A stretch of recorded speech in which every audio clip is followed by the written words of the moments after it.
than regular mortal humans. I was declared to have been somebody who had gone clear in a past life, which would have been my last life. Even though supposedly the tech wasn't there for somebody to go clear. Well, you can go clear. Well, no, Dianetics was written in 1950. And he was talking about the state of clear in Dianetics. It was not until they wanted that I personally believe that, it's just that there's always something being re-released because it never was quite correctly done or understood.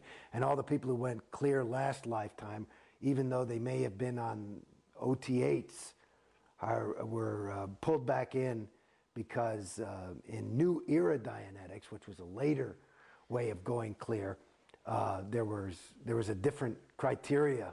There were different criteria for what was a clear and getting rid of an engram, which is a whole thing. And so you had to go in and get all the postulates off. At your point, what were you supposed to achieve as a clear? Well, here's the thing. I mean, this is a funny thing for me, and this is if you read Dianetics, the state of clear is somebody who is never likely to get sick. He has a perfect memory. It's even intimated, and this was in 1950 when there was is that he could be immortal. He may never die. It's pretty funny. And so that's what the state of clear is. They define it as no longer has his own reactive mind, which is a rigged game to get somebody to take OT levels, which is their real moneymaker. But the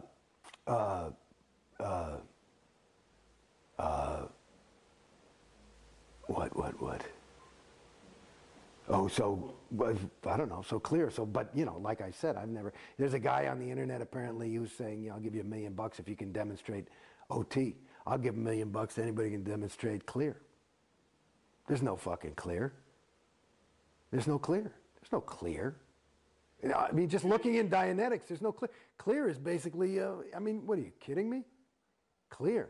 So I was like, if I get this, that's what I was going for. It's too good to be true. And that's basically it. That goes back to that feeling of loss, is because, you know what it is? I'm sorry to say. See, and I'm actually realizing something for myself right now, because this is cathartic in a way for me, but it's the same feeling. That loss is the feeling that I got. Like, I'm no stupid guy. I grew up in New York City, and I never got mugged. I know, and I've been through some serious bad neighborhoods. But I remember one time I was living on my own down in the village, and I saw this guy running across the street, and he had like a VCR. This is back when VCRs were a new thing, like a plasma TV or something. And he's like, he'd obviously stolen the thing, and he's like, hey, you can have this for $50, right?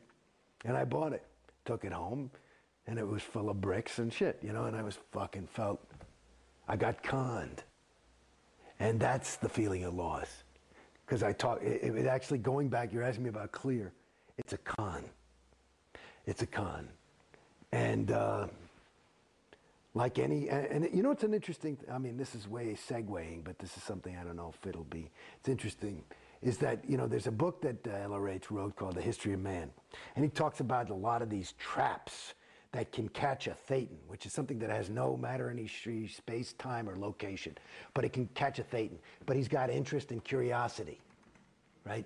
And so there's these things called theta traps, and so and the best theta traps are ones that the thetan runs on autopilot. Like if I'm trying to enslave somebody, the last thing I want to do is have to worry about fucking, keeping the key and the lock and the best traps, you get a guy to just keep himself in jail, right?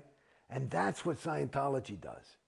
You just keep yourself in jail, and that that's it. It's a perfect theta trap, because you believe it, and you are investing your time and your money, and so it's you can't be a fool. That's too much to confront,